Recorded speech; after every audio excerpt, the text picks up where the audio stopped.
Some North Dakota printers are fed up as we hit the peak of election season. They tell KX News every year they count on this time and these glossy mailers that have been filling mailboxes for months to fill their pockets for the year. As Renee Cooper reports, countless paper political ads for several Republican candidates were sent out to be printed out of state this year, and printers feel betrayed. Local printers are noticing a big chunk of expected income missing this year, possibly 20 to 30%. Printers look forward to the election cycle, and they've never looked forward to it more than this year. With the pandemic, our local printers and statewide, I don't know exactly, but I'm guessing they're running at about 50 to 60% of normal. The District 47 representative owned Quality Printing in the capital city for 40 years before selling just last year.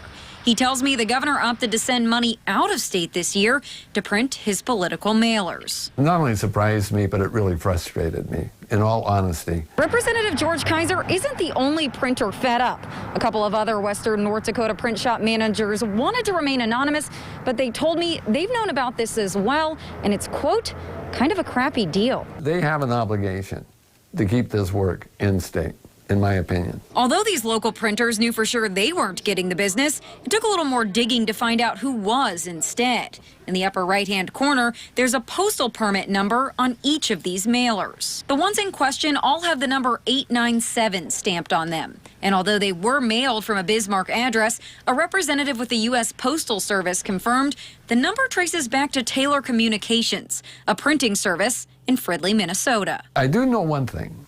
I don't believe that the governor's Main Street initiative included towns in Minnesota. And it's not only the governor's race. The 897 tracking number appears in support of other candidates and initiatives, including the re-election of State Superintendent of Public Instruction Kirsten Baszler and this Vote No to Measure 1 mailer, all of which were paid for by either Governor Burgum's campaign or the Dakota Leadership PAC, a political action campaign the governor is the top donor to the tune of almost $3 million this year. This shows you where his priorities are. You know, he's inconsistent. Although Democratic candidate for governor Shelley Lenz did not send out mailers, she says this truck was wrapped by a Dickinson printing company. She says only local businesses were included in her campaign. Here in North Dakota, our towns work on kind of relationships and trust. I am committed to North Dakota. He is not. The governor declined an interview, but his campaign manager had this to say, quote, Governor Burgum has built a campaign team that combines talented local staff and vendors, including for printing with nationally recognized and regional firms.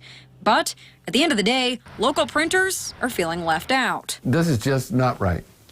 And hopefully it never happens again. Reporting for KX News in the capital city, Renee Cooper. Representative Keiser says this is not the first time the governor has sent money to an out of state for a big project. 2 years, he says the redesign of the state logo was sent to another firm outside of North Dakota. Election day is just 5